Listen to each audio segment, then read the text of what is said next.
Some parents are obsessed with checking their teenagers' phones, their followers on Instagram, the people who they are following, their accounts in social media, their text messages, their searching history. I understand that they, as parents, they want to create and they want to brought up their kids, their teenagers, in the safest environment. They do it because they want to be helpful, because they think that they do something good for their teenagers, and in this way they are protecting them from the evil world. First of all, you can protect them for now. The evil and the darker side of the world in which we live in, one day we will find them, and one day they will get face to face. So I don't know how good it is to create this artificial balloon, this safe space, because in life it's not gonna be always like this. Second of all, if you're too nosy and if you're always checking their social media accounts, who they're following, who they're texting to, it is not that hard, actually, for them to open a page in the private browser, to create an account, and after this to close it.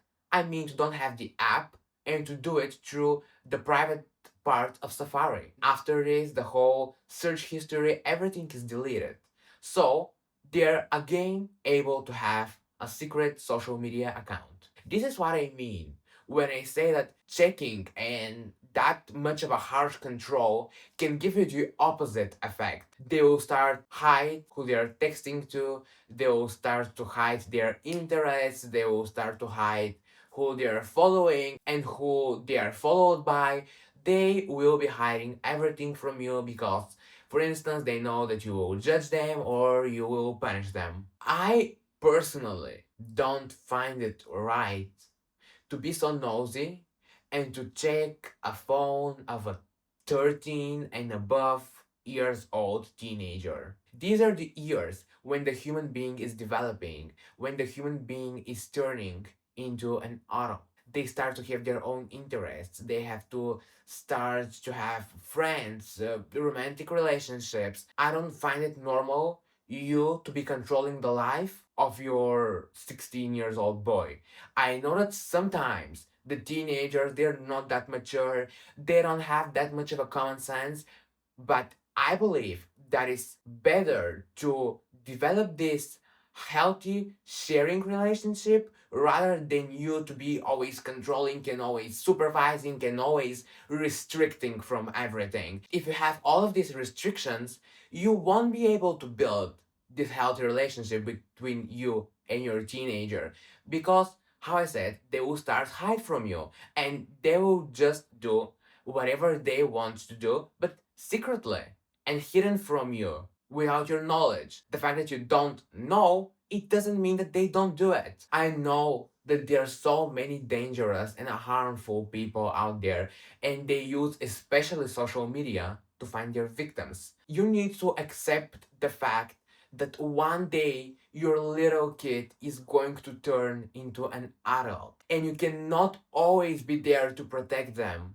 You cannot always be there supervising their friends, supervising their life, who they're meeting, where they're going. Someday, this responsibility will be theirs and not yours anymore. And you need to accept and you need to be okay with this fact as a parent. I believe that checking the phones constantly and getting into their private space, because to be sincere, we have all of our information and everything about us is in our phones. For me, someone to get into my phone, it means to get into my private space, something which I absolutely hate. Constantly getting into their private space, I think that you can traumatize them and you can build a really harmful relationship between you and them. At one point in their life, when they have more freedom, when they have financial independency, I don't think that you would be in the best relationship. Maybe they will just leave and will never turn back and they will not able to stand you because you have always been getting into their private space and you have always been restricting them from different things, even though the fact that they are turning into adults and that they need their freedom, that a teenager needs it experience, they need to try new things.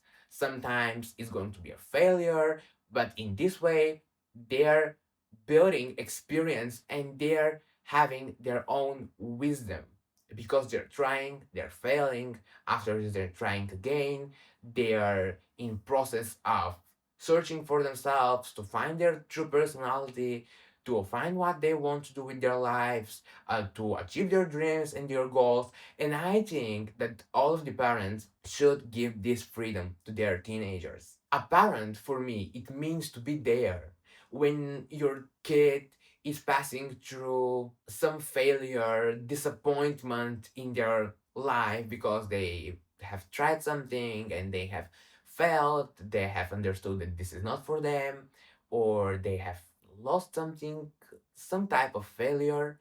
You, as a parent, to be there and to support them and to encourage them and to be brave of them that they are trying new things, that they are experimenting and that they are open to the world, but not to be there to be judging. As a parent, you need to be there to support and to encourage, not to judge, not to restrict that much. It is healthy, of course, that there should be limits, of course that there should be some restrictions, because in our world overall we have different laws, there are restrictions. All we know, give freedom to your teenagers to build their own experience.